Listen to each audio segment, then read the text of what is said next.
Bioscope की बातें।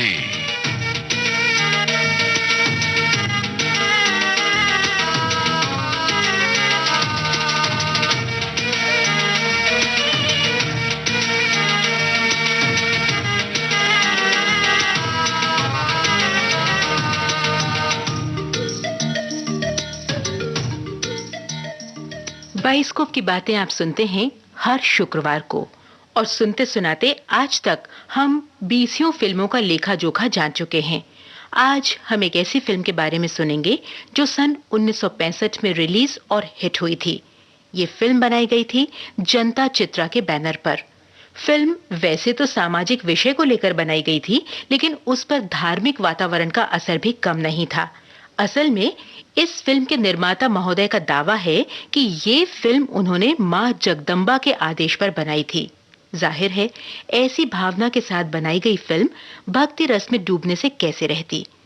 इस फिल्म के साथ जुड़ी और भी कई मजेदार बातें आपका मनोरंजन तो करेंगी ही, जानकारियां भी बढ़ाएंगी। तो चलिए रमेश जोशी की जानकारियों के आधार पर तैयार बाइस्कोप की वो बातें सुने जिन्हें राजलक्ष्मी की मदद से सुना रहे हैं लोकेंद्र शर्मा।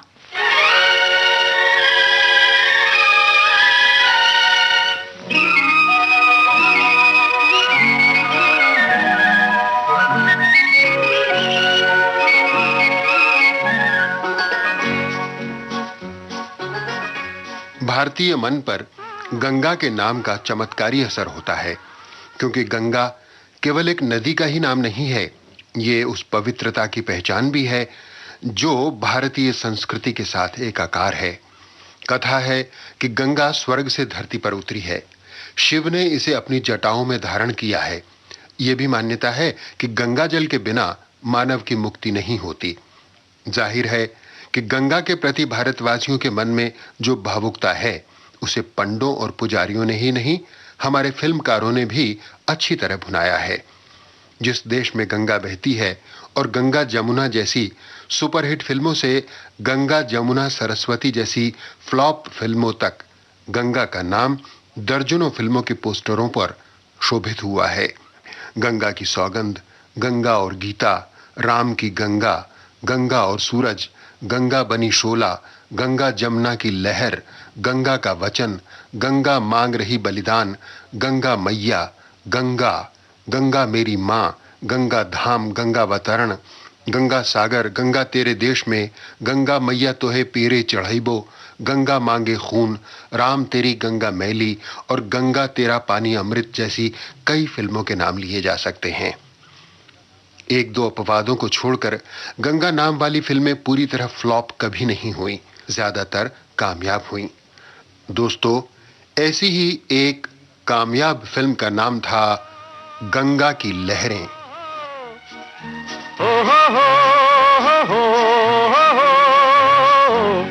मचलती हुई हवा में छम छम, हमारे संग संग चले गंगा की लहरें।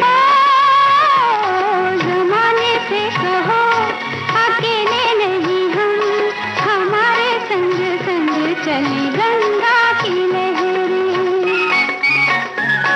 ज़माने से कहो अकेले नहीं हम, हमारे संग संग चले गंगा की लहरें।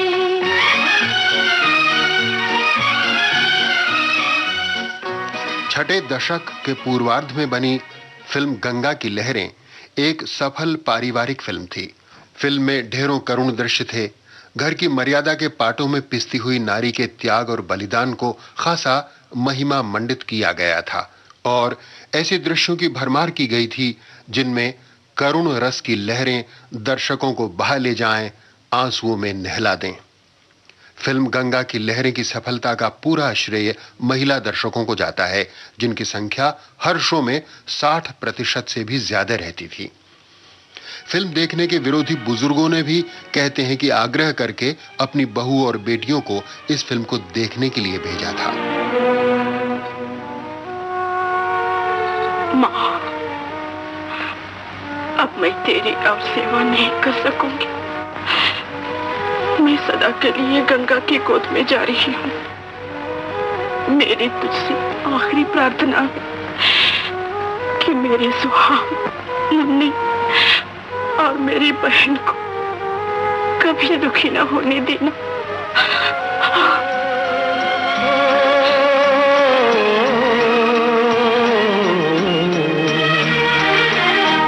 शम्मा बुझने को चली, शम्मा बुझने को चली, शम्मा बुझने को चली, शम्मा बुझने को चली। है यही दर्द के जल जाए पतंगा न कहीं, शम्मा बुझने को चली, शम्मा बुझने को चली। जनता चित्रा के बैनर पर बनी लेखक, निर्माता, निर्देशक देवी शर्मा की फिल्म थी गंगा की लहरें। इस फिल्म के मुख्य सितारे थे धर्मेंद्र, कुमकुम, किशोर कुमार, सावित्री गणेश, नजीर हुसैन और असित सेन। फिल्म गंगा की लहरें के छायाकार थे K Mistry, art director Jadhav Rao, dances Heera Lal, संवाद लेखक सरशार सैलानी, गीतकार मजरूह सुल्तानपुरी और संगीतकार थे चित्रगुप्त।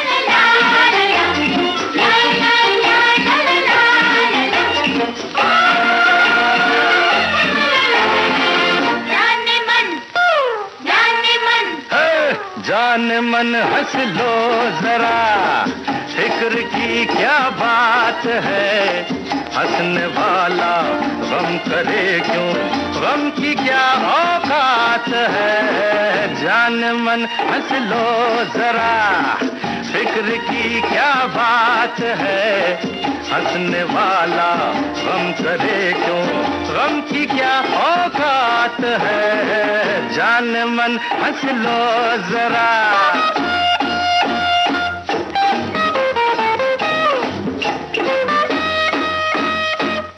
फिल्म गंगा की लहरें में चित्रगुप्त का संगीत मार्के का रहा। यूं तो इस फिल्म के अधिकांश गाने हिट हुए, लेकिन दो गीत ऐसे हैं जिनकी कामयाबी काबिले जिक्र है। पहला गीत है मां दुर्गा की स्तुति। ये गीत ऐसा हिट हुआ कि घरों में ही नहीं बल्कि कुछ मंदिरों में भी मां दुर्गा की आरती के रूप में ये गाया जाने लगा। और आज भी मजरूह सुल्तानपुरी की इस रचना को कई घरों और कई मंदिरों में सुना जा सकता है।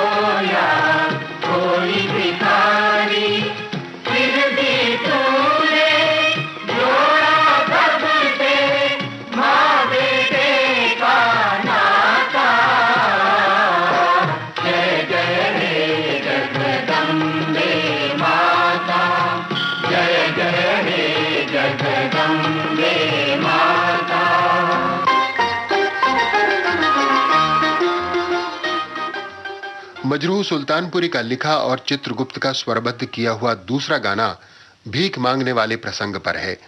ये गीत भिखारियों के ऐसा मन भाया कि उनका रोजगार गीत बन बैठा। लंबे समय तक बाल भिखारी इस गीत को गा गा कर जनता के लिए मनोरंजन और अपने लिए रोटी जुटाते रहे। परंतु इस गीत के लिए मजरूह सुल्तानपुरी की कलम की सराहना किस हद तक की जाए, ये सोचने का सवाल है।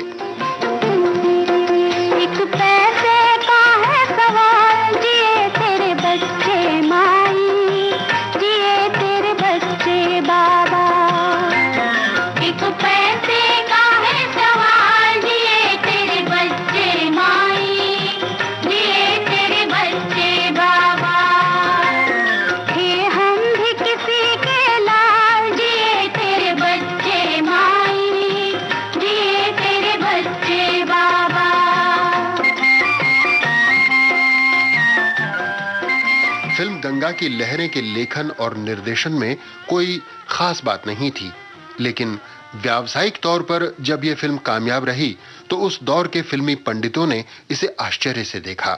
लेखक, निर्माता, निर्देशक देवी शर्मा का दावा है कि इस फिल्म को बनाने का आदेश उन्हें सीधे मां दुर्गा से प्राप्त हुआ था।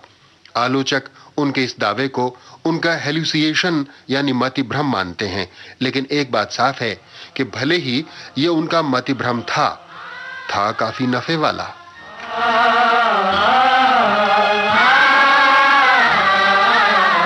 जय जय हे जगदम्बे माता, जय जय हे जगदम्बे माता। द्वार तिहारे जो भी आता, द्वार तिहारे जो भी आता, बिन मांगे सब कुछ पा जाता। जय जय हे जगदम्बे माता, जय जय हे जगदम्बे माता। देवी शर्मा 5वें दशक के दौरान स्टंट फिल्मों के निर्माता माने जाते थे। गंगा की लहरें उनकी पहली सोशल फिल्म थी। इस फिल्म की भारी सफलता से उत्साहित होकर उन्होंने अगली सामाजिक फिल्म बनाई, गुनाहों का देवता।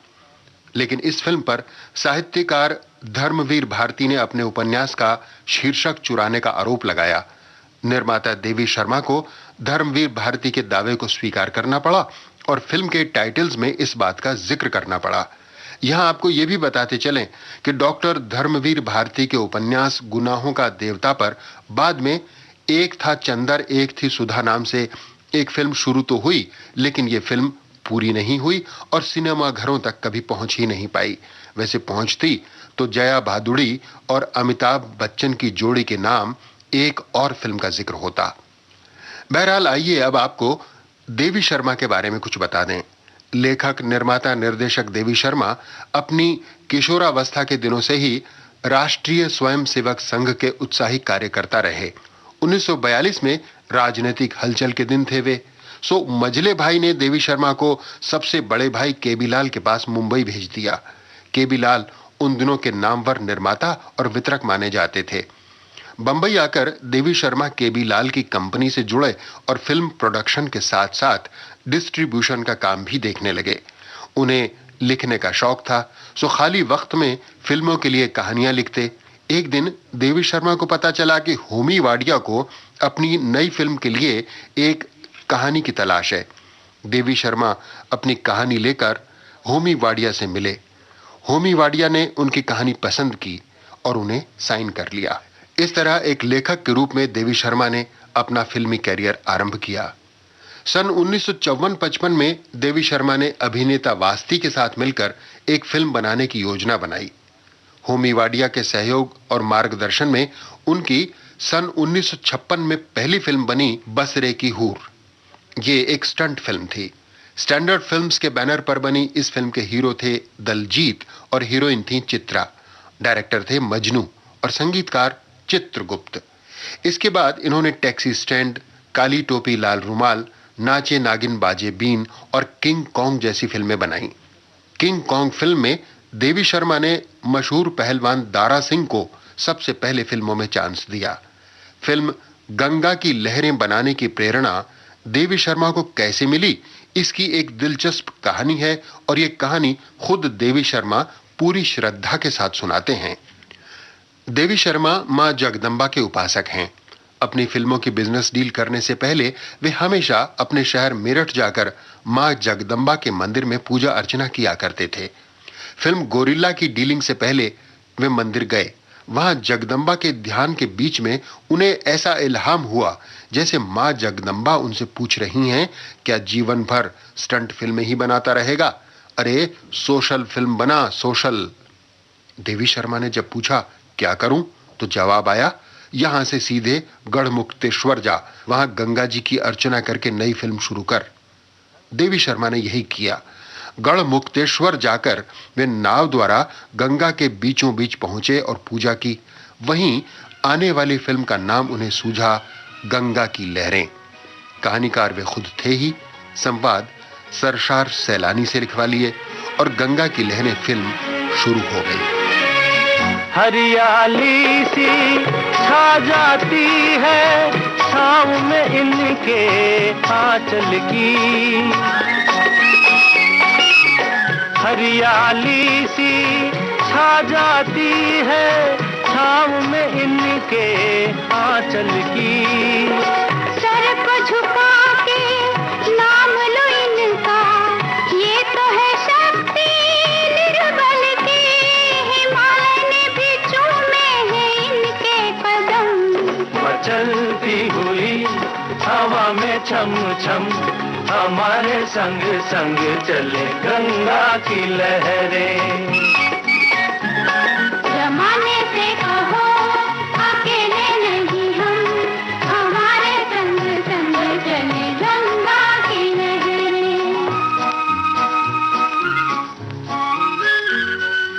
पहले फिल्म गंगा की लहरें में धर्मेंद्र के साथ मीना कुमारी को हीरोइन के रूप में लिया गया था, लेकिन मीना कुमारी अपनी भूमिका को लेकर संतुष्ट नहीं थीं। उनका विचार था कि धर्मेंद्र की पत्नी के रूप में उनकी भूमिका बेहद पैसिव थी। उन्होंने देवी शर्मा से आग्रह किया कि वे उन्हें कुमकुम वाली यानी साली की भूमिका दे दें, लेकिन कुमकुम को मीना कुमारी की बड़ी बहन बनाने पर फिल्म एक तरह से मिसकास्ट हो जाती। इसलिए देवी शर्मा ने लाचारी जाहिर की। तब मीना कुमारी ने सुझाव दिया कि बड़ी बहन की भूमिका में उनकी जगह दक्षिण भारत की नायिका सावित्री गणेश को ले लिया जाए। सावित्री गणेश उन दिनों साउथ की मीना कुमारी मानी जाती थीं।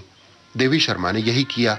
सावित्री गणेश भी फिल्म गंगा की लहरें में उतनी ही प्रभावशाली रहीं जितनी मीना कुमारी होती। नहीं, मैं हार नहीं पहनूंगी, नहीं पहनूंगी। सुंदरी, क्या हुआ? माँ जी, मैं ये शादी नहीं कर सकती। तुम क्या कह रही हो? हाँ माँ जी, मैं सच कह रही हूँ। मेरा मन बहुत घबरा रहा है। समझी, शादी से पहले अक्सर हर लड़की का मन घबराता है। ये कोई नई बात नहीं, मगर तू चिंता न कर। थोड़ी देर में हम दुर्गा देवी के दर्शनों को जाने वाले हैं। वहाँ सच्चे मन से प्रार्थना करेगी, सब ठीक हो जाएगा।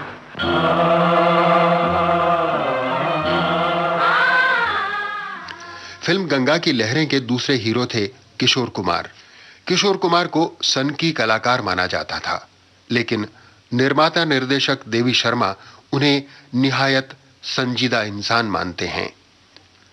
तरह तरह की मुख मुद्राएं बनाना, लोगों की नकलें उतारना किशोर कुमार का प्रिय शौक था। पर्दे पर ही नहीं, पर्दे के पीछे भी वे लोगों को हंसाते रहते थे। कैसी कैसी सुंदर मूर्तियां बनाई है भगवान ने कि इंसान भगवान को छोड़कर उनकी पूजा करने लगे। धन्य। आखिर आप चाहते क्या है? न हीरे न मोती नजर चाहता हूँ, फकत एक तुम्हारी नजर चाहता हूँ। साधुओं की ऐसी बातें करते हैं, शर्म नहीं आती? देवी, देवी सुनो तो। देवी, देवी, क्या साधु के पहलू में दिल नहीं होता? क्या मेनका के रूप को देखकर विश्वामित्र मुनि डोल नहीं गए थे? तुम्हारे मस्तक की लकीरें साफ कहती है कि तुम्हारी शादी इसी साधु के साथ होगी। फिल्म गंगा की लहरें सन 1964 में बनी और सन 1965 में रिलीज हो गई। देश के सभी क्षेत्रों में इस फिल्म ने अच्छा बिजनेस किया। इस फिल्म की कहानी शुरू होती है फिल्म की नायिका सीमा की शादी के मौके पर उठे हुए एक विवाद के साथ। मैं कहता हूँ ये शादी नहीं होगी। शर्म नहीं आई तुम्हें अपने खानदान का ऐब छुपाकर हमसे रिश्ता करते हुए? सुनो भाइयों, ये लोग ठाकुर नहीं है बल्कि भांड है, भांड। इनका नचनियों और गवैयों का घराना। ठाकुर साहब, हमारा घराना आपके घराने से किसी तरह कम नहीं। हम भी ठाकुर हैं। उमा, इस नादान की बात तो बुरा न मानिए ठाकुर साहब। इस संगीत के शौक को हमारे बाप दादा ने अपनी मुसीबत के दिनों में अपना लिया था, मगर उसके बाद हमारे खानदान में किसी ने ये काम नहीं किया। और फिर मेरी बहनें, ये तो आदर्श लड़कियां हैं। चांद में दाग हो सकता है ठाकुर साहब, मगर मेरी बहनों में नहीं। ये साक्षात देवियां ही क्यों ना हो, लेकिन इनकी रगों में खून तो नहीं नचनियों और गवैयों का है। ऐसा न कीजिए ठाकुर साहब, ऐसा न कीजिए। बारातियों में अशोक नाम का एक नौजवान भी था। अशोक को बिना ब्याहे बारात का लौटाया जाना अच्छा नहीं लगा। उसने जब अपने ख्यालात जाहिर करने की कोशिश की तो बात उसी के मुखालिफ हो गई। अशोक बेटा, इस लड़की की रगों में नचनी और गवैयों का खून है। तुम दीवान जियालाल के बेटे हो, इसलिए खून और खानदान की कीमत को अच्छी तरह जानते हो। जानता हूं, इसीलिए ठाकुर साहब से पूछता हूं कि बुजुर्गों की गलती की सजा एक मासूम और अबला को क्यों दी जा रही? बाप दादा का कर्ज औलाद को चुकाना ही पड़ता है। आपका मतलब अगर आप किसी का खून कर दें तो आपकी बजाय आपके बेटे को फांसी चढ़ा दिया जाए? मैं ऐसी बेहुदा बातें सुनने का आदी नहीं हूँ। अगर तुम्हें इस लड़की से इतनी ही हमदर्दी है तो क्यों नहीं पकड़ लेते इसका हाथ? अब सोच में क्यों पड़ गए? अशोक आदर्शवादी नौजवान था। उसने सीमा से शादी करने का फैसला कर लिया और फैसले को अंजाम तक भी पहुंचाया। उसने शादी कर ली, लेकिन हालात शायद अशोक का इम्तिहान लेने पर उतर आए थे। शादी के तुरंत बाद दुल्हन के पिता की मृत्यु हो गई।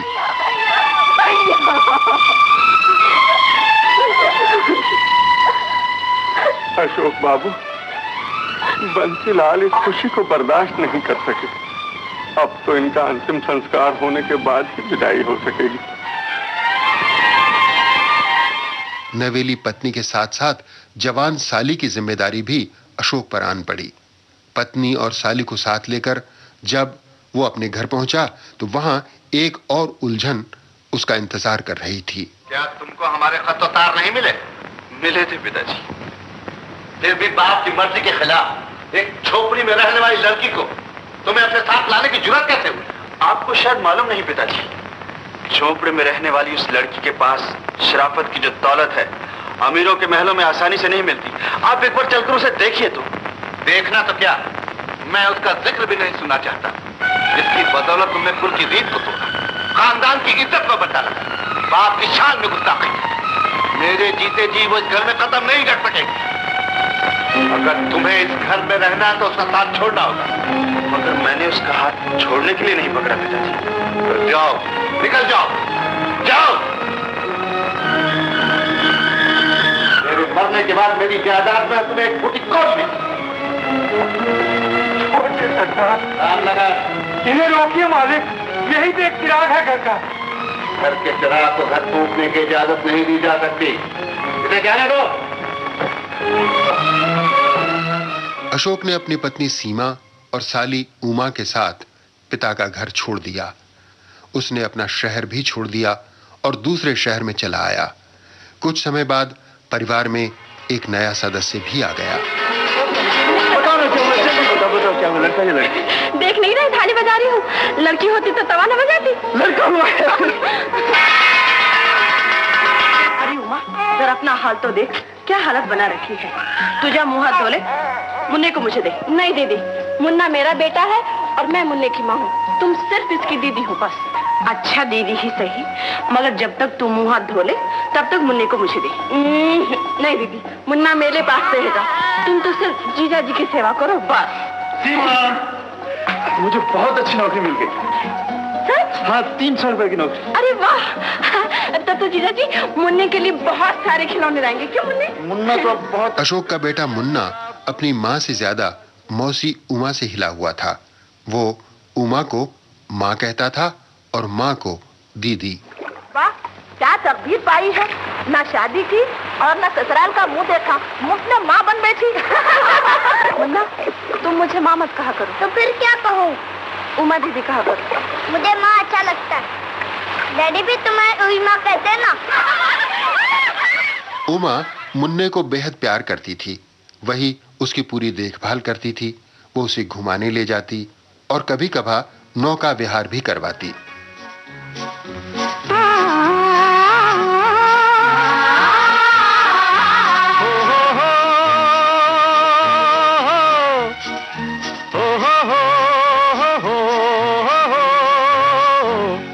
मचलती हुई हवा में छम छम हमारे संग संग चले गंगा की लहरें। जमाने से कहो अकेले नहीं हम, हमारे संग संग चली गंगा की लहरें।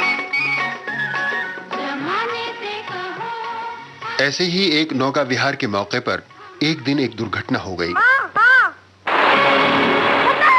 मुन्ना नदी में जा गिरा।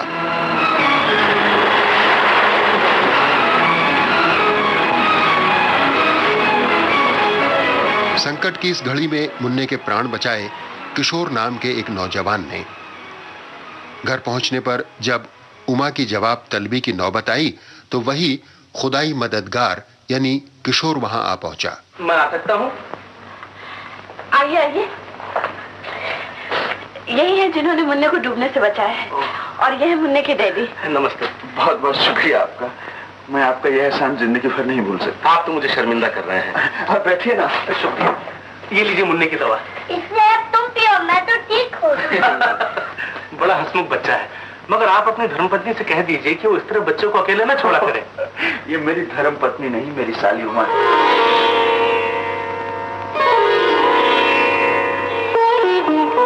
लेकिन आपने अपने बारे में तो कुछ बताया ही नहीं। आपने पूछा ही कब? वैसे मुझे किशोर कहते हैं। अपने इकलौते पिताजी के साथ मैं इसी शहर में रहता हूँ, बिल्कुल अकेला। आपकी शादी नहीं हुई? जी, मुझसे कोई शादी करने को तैयार ही नहीं। क्यों? देखने में तो कोई ऐब नजर नहीं आता। हाँ। अच्छे भले मालूम होते हैं। आपकी ज़ौक़े नजर का शुक्रिया। अरे आप तो शायर भी हैं। थोड़ा थोड़ा। तो फिर सुनाइए ना कोई अच्छा सा शेर। जी, दोपहर के वक्त शायरी कुछ। अजी कोई गरम गरम शेर हो जाए। घबराइए नहीं, हमारी उमा भी आपकी शायरी का जवाब शायरी में दे सकती है। ये बात है तो अर्ज किया है। नजर से नजर का सलाम अल्लाह अल्लाह। वाह। मोहब्बत का पहला पयाम अल्लाह अल्लाह। उमा सुनाओ कोई अच्छा सा शेर। नजर से नजर को मिलाने चले हैं, हमें आज वो आजमाने। फिल्म गंगा की लहरें में किशोर की भूमिका निभाई गायक अभिनेता किशोर कुमार ने। किशोर कुमार उन दिनों अपने जीवन के सबसे बुरे दौर से गुजर रहे थे। एक तरफ तो उनका फिल्मी कैरियर संकट में था और दूसरी तरफ उनका पारिवारिक जीवन मुसीबतों से घिरा हुआ था। उनकी पत्नी मधुबाला बीमार थीं और अस्पताल में मौत से लड़ रही थीं। उन दिनों किशोर के पास न फिल्में थीं न पैसा, लेकिन अपनी निजी परेशानियों की छाया उन्होंने अपने काम पर कभी नहीं पड़ने दी। हाँ, बंबई में शूटिंग करते वक्त उनका एक नियम था। वो अपने सीन 5 बजे तक फिल्मा लेने का आग्रह करते थे, क्योंकि 6 बजे उन्हें मधुबाला से मिलने के लिए अस्पताल पहुंचना होता था। किशोर कुमार बहुत ही प्रतिभाशाली कलाकार थे। वे एक ही सीन को कई तरीकों से कर सकते थे। हर रीटेक पर वो नया अंदाज अख्तियार कर लेते और हर बार नए रंग में नजर आते। गम में होना पड़ेगा तुझे तन्हा, या तो रोना पड़ेगा तुझे तन्हा। गम में होना पड़ेगा तुझे तन्हा, या तो रोना पड़ेगा तुझे तन्हा। और प्यारे तू है खुश तो फिर ये दुनिया भी साथ है। जान मन हंस लो जरा, फिक्र की क्या बात है। हंसने वाला गम करे क्यों, गम की क्या औकात है। जान मन हंस लो जरा। उमा के घर में किशोर उमा की बहन और जीजा से भी मिला और जब वहां से रुखसत हुआ तो अपना दिल उमा के पास छोड़ आया। अब तो दिन रात किशोर की आंखों में उमा की ही मूरत घूमती। इस दीवानगी से पैदा हुई एक दिलचस्प स्थिति। जरा इधर आओ बेटा। हम जानना चाहते हैं कि ये तस्वीर कैसी है। बहुत अच्छी। देखे बगैर कह दिया बहुत अच्छी। आपकी पसंद कभी गलत हो सकती है पिताजी। शुक्रिया, फिर भी एक बार देख लो।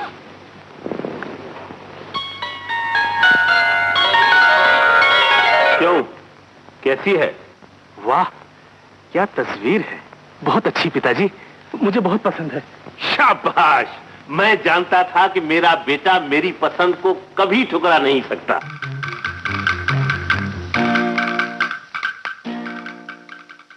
उमा के ख्यालों में खोए हुए किशोर को पिता के द्वारा दिखाई गई एक लड़की की तस्वीर में उमा की छवि नजर आई और उसने शादी के लिए हां कर दी।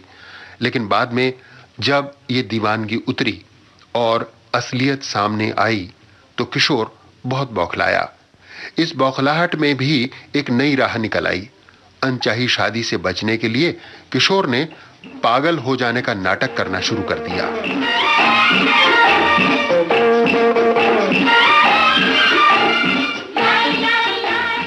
इधर किशोर के घर में जब ये नाटक चल रहा था, तब उमा के घर में हालात एक दूसरे ही नाटक की रचना कर रहे थे।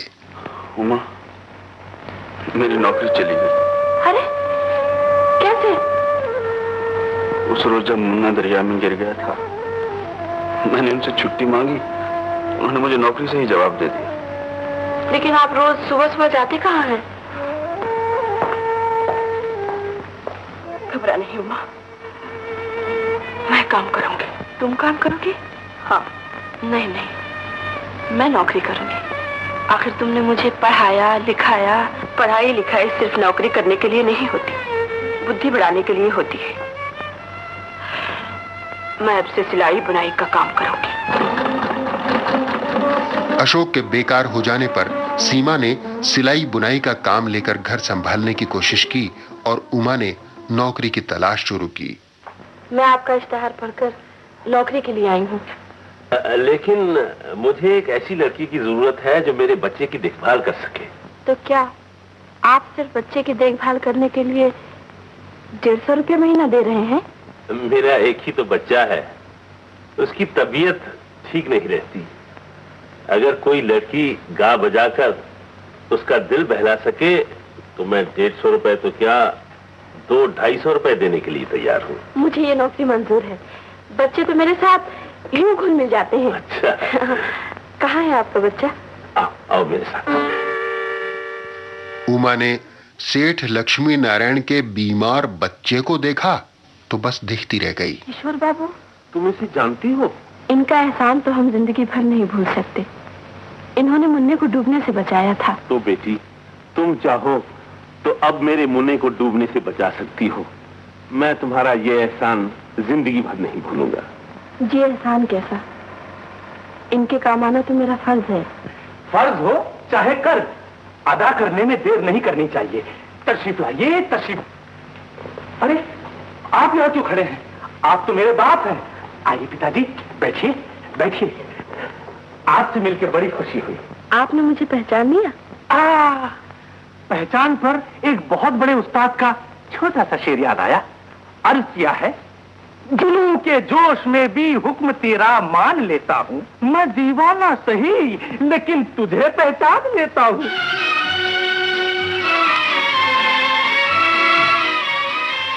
किशोर पागल नहीं था, वो पागलपन का ढोंग कर रहा था। ये बात उमा से छुप नहीं सकी। लेकिन पागलपन के इस खेल में वो कब खुद भी दीवानी हो गई, ये बात वो जान ही नहीं पाई।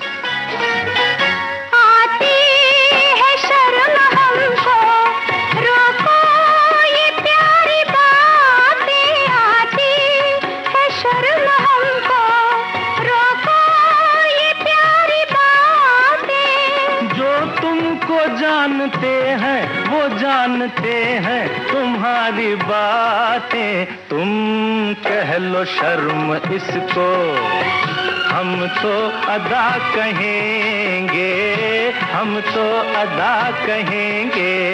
छेड़ो ना मेरी जुल्फें, सब लोग क्या कहेंगे, सब लोग क्या कहेंगे। हमको दीवाना तुमको काली घटा कहेंगे, काली घटा कहेंगे। छेड़ो ना मेरी जुल्फें। उमा का काम पर जाना उसके जीजा अशोक को पसंद नहीं था, इसलिए उमा को ये नौकरी छोड़नी पड़ी। कुछ ही दिनों बाद किशोर के पिता उमा को तलाशते हुए उसके घर तक आ पहुंचे। मैं सेठ लक्ष्मीदास हूँ, किशोर का बाप। ओह, आइए आइए, अंदर आइए। मेरा नाम अशोक है, मैं उमा का बहनोई हूँ। आइए, तशरीफ रखिए। शुक्रिया। कहिए, मैं आपकी क्या सेवा कर सकता हूँ? उमा बहुत दिनों से मेरे घर पे नहीं आई है, मैं पूछने आया था। तो उसकी तबीयत तो ठीक है? जी, तबीयत तो ठीक है, मगर बात यह है सेठ जी कि मैं बात जानता हूँ। एक पागल लड़के की देखभाल कौन करे? जब से उमा मेरे घर पे आई है, मेरा लड़का ठीक होने लगा था। मेरे उजड़ते हुए घर को बचा लो। मैं आपका ये एहसान जिंदगी भर नहीं भूलूंगा। ठीक है सेठ जी, उमा आपके घर जरूर आएगी। वो एक नौकर बनकर नहीं, एक मददगार बनकर आ सकती है। एक मददगार? शुक्रिया शुक्रिया, बहुत बहुत शुक्रिया। नमस्ते। अशोक की अनुमति मिल जाने के बाद उमा फिर से काम पर जाने लगी और इस तरह किशोर और उमा की मोहब्बत के बीच नए नए रंग उभरने लगे। तुम्हारे मस्तक की लकीरें साफ कहती है कि तुम्हारी शादी इसी साधु के साथ होगी। अरे तुम? ये बहरूप भरने की क्या जरूरत थी? मैं तो कब से तुम्हारा इंतजार कर रही हूँ। ये बहरूप सिर्फ तुम्हारा दूल्हा बनने के लिए कर रहा हूँ। हाँ। अगर तुम्हें एतराज न हो तो तुम्हारे जीजा जी से बात करूं? जी हाँ। इधर नौकरी की तलाश में भटकता हुआ अशोक रागिनी देवी के घर पर ड्राइवर की नौकरी पा गया।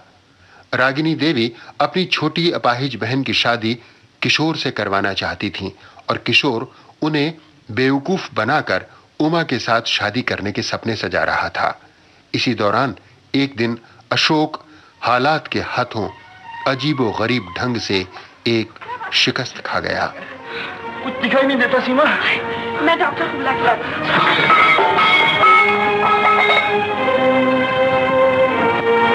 डॉक्टर, ठीक हो जाएंगे ना? इनको आराम और ऑपरेशन की सख्त जरूरत है, और अगर ऑपरेशन जल्दी ना किया गया तो उनकी आंखों के सामने अंधेरा आने पर वो कहीं भी गिर सकते हैं और बड़े से बड़ा एक्सीडेंट हो सकता है, और एक्सीडेंट में इनकी जान भी जा सकती है। तो फिर ऑपरेशन कर दीजिए ना डॉक्टर साहब। वो आपको स्पेशलिस्ट से करवाना होगा और उसके लिए 2-3 हजार का खर्चा भी है। अच्छा, मैं चलता हूँ। अशोक का जीवन बचाने के लिए रुपया चाहिए था। इतना रुपया इस समय सिर्फ अशोक के पिता दे सकते थे। उमा ने अपनी दीदी सीमा के नाम से अशोक के पिता को सहायता के लिए एक पत्र लिखा। अशोक के पिता सहायता करने को तैयार तो हुए, मगर कुछ शर्तों पर।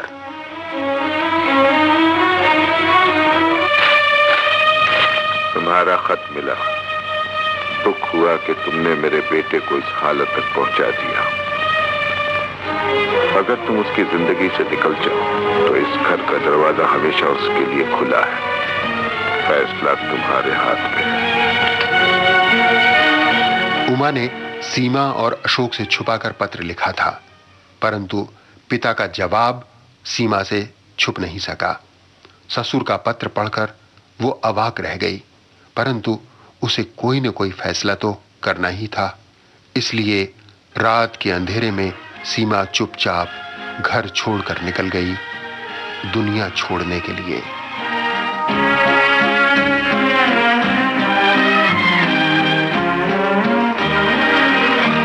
अपने बेगाने छूटे लगते जिगर छूट गया।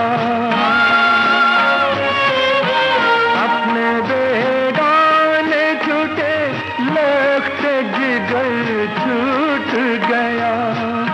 गम के शोलों में छुपी ऐसी के घर छूट गया।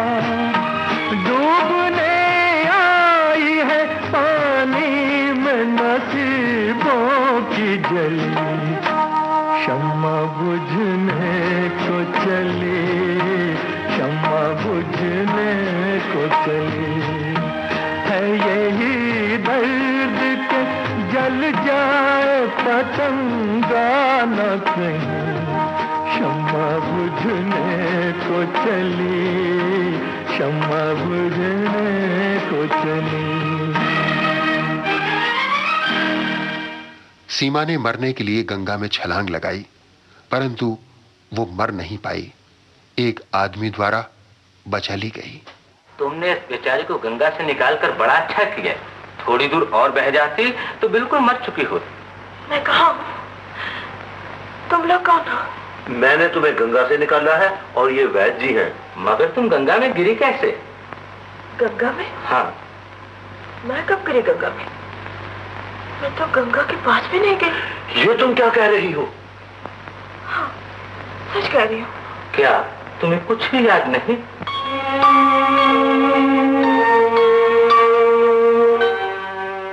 इसकी याद जाती रही है।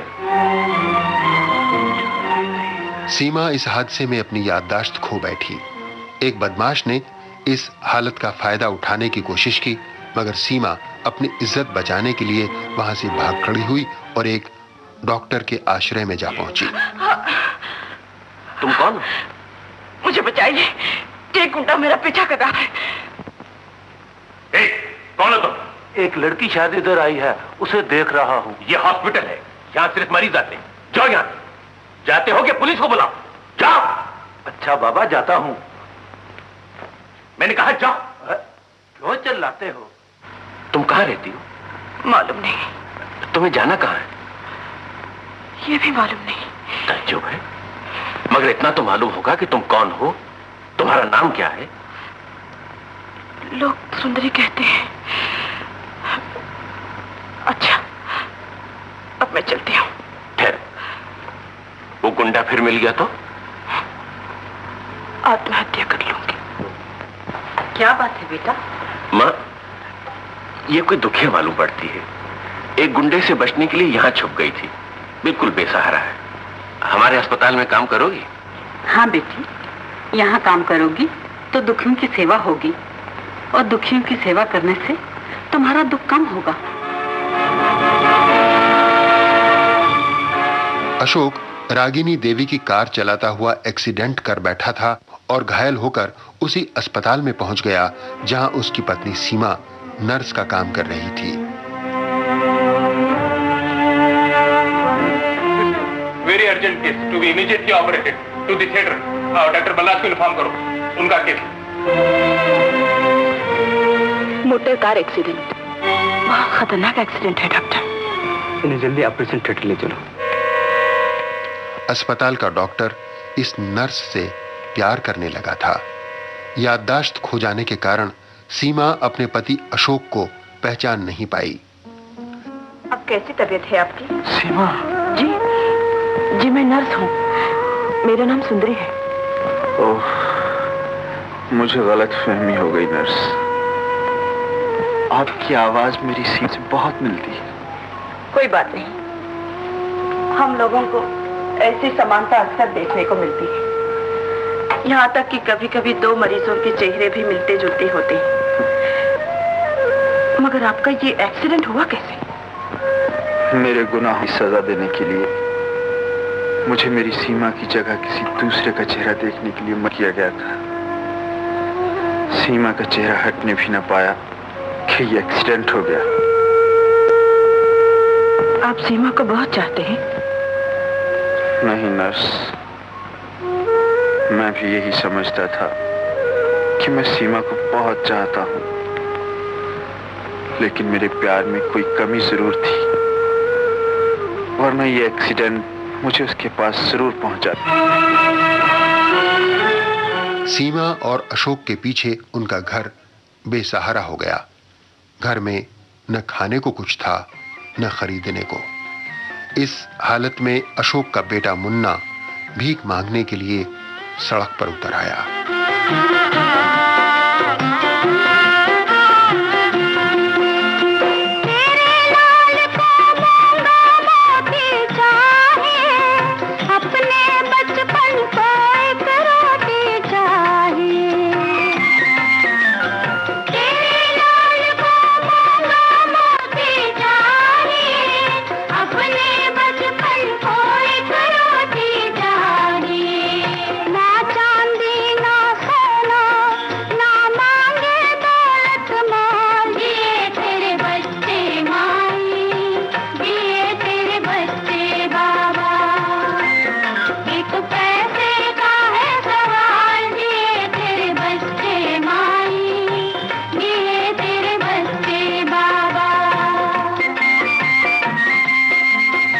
फिल्म गंगा की लहरें में गंगा तट पर बने हुए तीर्थों की सुंदर झांकियां भी दिखाई देती हैं। ये सभी दृश्यावलियां हरिद्वार और ऋषिकेश की हैं। ऐसे लोकेशंस पर शूटिंग करना खासा मुश्किल काम होता है। गंगा घाट पर बने तीर्थों में हर वक्त श्रद्धालुओं की भीड़ रहती है, इसलिए मनचाहा शॉट लेने की गुंजाइश नहीं के बराबर होती है। पुलिस भी भीड़ को नियंत्रित करने में ज्यादा उत्साह नहीं दिखाती, क्योंकि धर्मस्थलों पर जरा सी भी सख्ती की जाए तो लोगों के संवेदनशील होने और भड़कने का खतरा बना रहता है। ऐसे में सूझबूझ और चतुराई से काम निकालने की जरूरत होती है। निर्माता देवी शर्मा ने यह काम बड़ी खूबी के साथ कर दिखाया।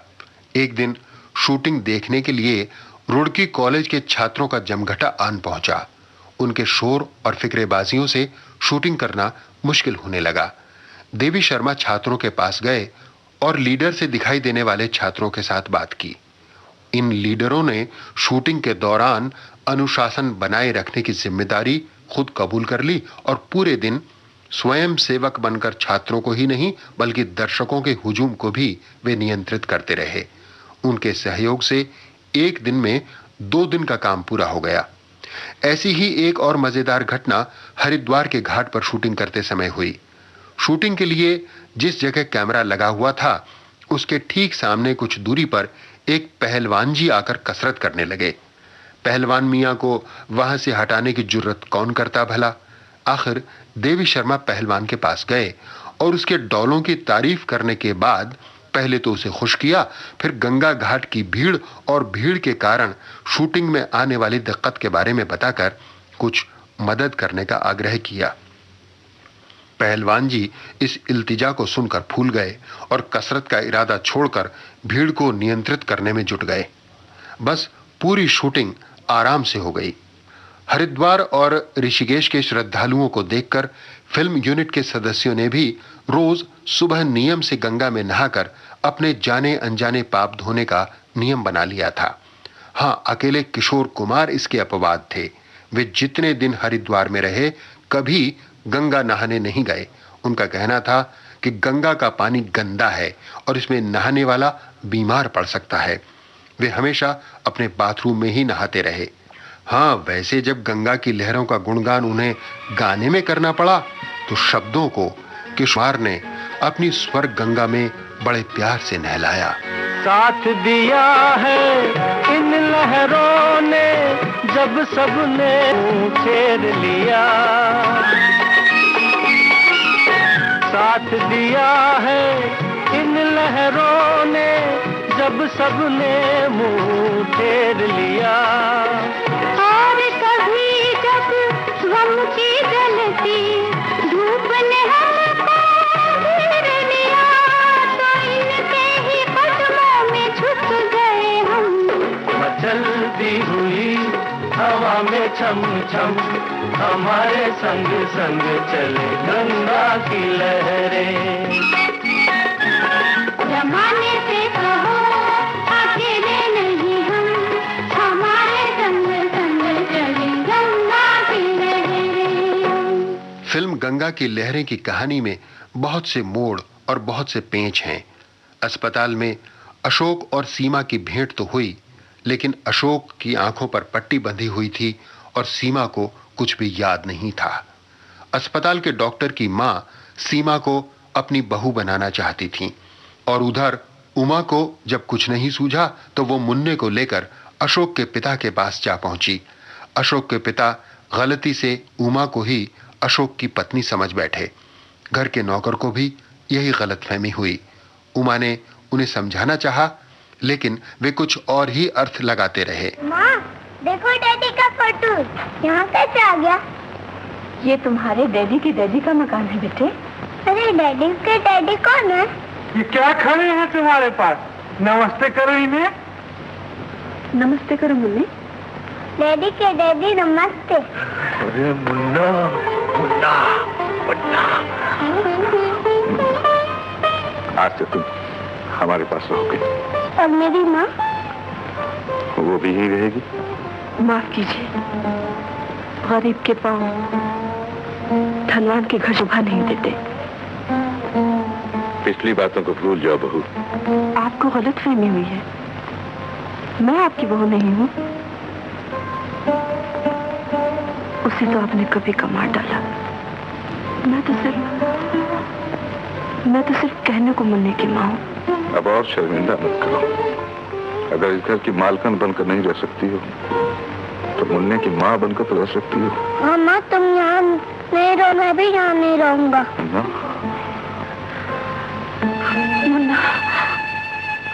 अस्पताल में घायल अशोक का ऑपरेशन कामयाब हुआ। उसकी आंखें ठीक हो गईं। उसे यह खुशखबरी भी मिली कि उसकी पत्नी और बच्चा उसके पिता के पास पहुंच चुके हैं। खुशी खुशी वो भी घर लौटा। छोटे सरकार आ गए। अशोक, राम राम छोटे राम, कैसे हो? अब क्या पूछना, आपके आने से तो जैसे नई जान आ गई है मुझमें। जाइए, बहू रानी इंतजार कर रही है। अरे उमा, तुम्हारी दीदी कहाँ है? अरे दीदी, क्या दीदी को पता चल गया? वो भी आई है आपके साथ? तुम्हारी दीदी यहाँ नहीं है, मगर वो रामू काका तो कह रहा है बहू रानी ऊपर बैठी इंतजार कर रही है। कहीं ये लोग तुम्हें तो... इसी का तो रोना है। मेरे लाख समझाने पर भी ये लोग मुझको ही इस घर की बहू समझते हैं। मगर क्यों? क्योंकि मुन्ना मुझे माँ कहता है। अब आप आगे हैं, मेहरबानी करके दीवान साहब को समझा दीजिए कि मैं आपकी बहू नहीं हूँ। एक छोटी सी गलतफहमी एक बड़ी सी समस्या का रूप लेती गई। पिताजी, आपको एक बहुत बड़ी गलतफहमी हुई है। आप जिसे अपने घर की बहू समझ रहे हैं वो मेरी साली उमा है। क्या? जी हाँ, वो मेरी बहू नहीं है। और तुम्हारी बहू? उस बेचारी ने तो इस घर में उजाला करने के लिए अपने आप को जला डाला। तुम्हारा मतलब है वो मर चुके? जी हाँ। हालात का तकाजा यही है कि तुम्हें उमा को अपनी बहू बना लेना चाहिए। मालूम होता है दौलत फिर अपनी जिद पर उतर आई। आखिर आप चाहते क्या है? जो अशोक नहीं चाहता। अशोक अपने बाप के एक इशारे पर जान दे सकता है, मगर इंसानियत से नहीं गिर सकता। कुछ भी समझो, अगर अपने बाप को जिंदा रखना चाहते हो तो मेरे जीते जी उमा दुनिया की नजरों में इस घर की बहू बनकर रहेगी, और मेरे मरने के बाद मैं तुम्हें इख्तियार देता हूं कि इस खान की इज्जत के जनाजे को अपने कंधों पर उठाकर भी तुम अपना सर ऊंचा कर। तुम ये हवेली छोड़कर चली जाओ। किशोर के पास। मैं नहीं चाहता पिताजी की वजह से तुम्हारी जिंदगी बर्बाद हो जाए। इसी बीच अशोक को तार मिला कि अस्पताल का डॉक्टर और नर्स सुंदरी शादी कर रहे हैं। अशोक शादी में शरीक होने के लिए पहुंचा तो दुल्हन के रूप में उसने सीमा को पाया, और फिर एक फिल्मी ड्रामे के बाद सुंदरी की याददाश्त वापस लौट आई और वो अपने पति को पहचान गई।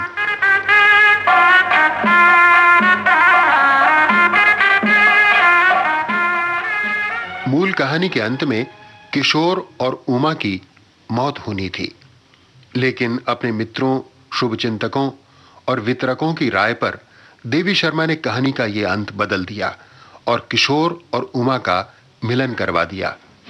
अशोक और सीमा के साथ किशोर और उमा को भी अपने प्यार की मंजिल मिल गई। सारी गलत फहमियां दूर हो गईं, सभी बिछड़े हुए मिल गए और हैप्पी एंडिंग के मकाम पर आकर फिल्म पूरी हो गई। मैं प्यार हूँ तुम्हारा, मेरा सलाम ले लो। मैं प्यार हूँ तुम्हारा, मेरा सलाम ले लो।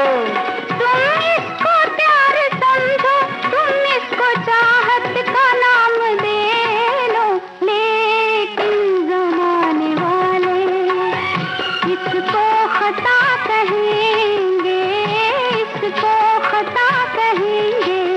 हमको दीवाना तुमको काली घटा कहेंगे, काली घटा कहेंगे। छेड़ो ना मेरी जुल्फें, सब लोग क्या कहेंगे, सब लोग क्या कहेंगे। फिल्म गंगा की लहरें के अधिकांश गीत लोकप्रिय हुए थे। एक और खूबी इस फिल्म के गानों में दिखाई दी, वो ये कि जो गीत चले वो तो खूब चले और जो नहीं चले वो रत्ती भर भी नहीं चले।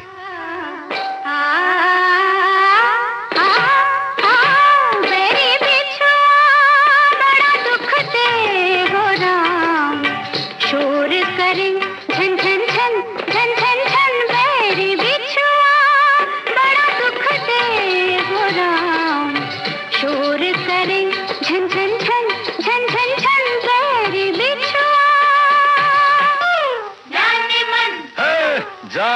मन हंस लो जरा, फिक्र की क्या बात है, हंसने वाला गम करे क्यों, गम की क्या औकात है। जान मन हंस लो जरा, फिक्र की क्या बात है, हंसने वाला गम करे क्यों, गम की क्या औकात है। जान मन हंस लो जरा। देखो रे कोई कामिनिया, देखो रे कोई कामिनिया, नैनन दीप जलाए सजन घर जाए। देखो रे कोई कामिनिया।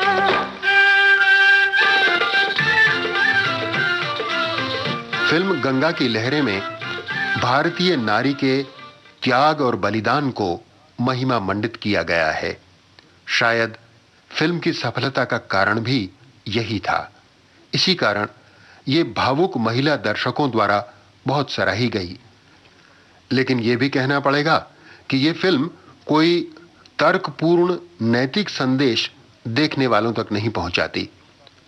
श्वशुर का पत्र पढ़कर सीमा का संघर्ष के लिए कमर कसने की जगह आत्महत्या करने चल पड़ना पलायनवाद के सिवा और क्या कहा जा सकता है।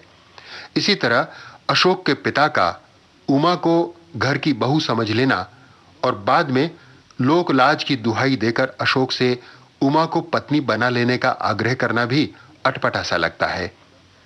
लेकिन जब तक तर्कहीन भावुकता की जय जयकार करने वाले दर्शकों का एक बड़ा वर्ग भारतवर्ष में मौजूद है, तब तक गंगा की लहरें जैसी फिल्मों को अच्छी फिल्में कहना ही ज्यादा तर्कपूर्ण माना जाएगा। जय जय हे जगदम्बे माता, जय जय हे जगदम्बे माता। द्वार तिहारे जो भी आता, द्वार तिहारे जो भी आता, बिन मांगे सब कुछ पा जाता। जय जय हे जगदम्बे माता, जय जय हे जगदम्बे माता। फिल्म गंगा की लहरें को लेकर की गई बाइस्कोप की बातें पूरी हुई। ये बातें हमारे लिए बटोर कर लाए थे रमेश जोशी और राजलक्ष्मी की मदद से आपको सुना रहे थे लोकेंद्र शर्मा। बाइस्कोप की बातें।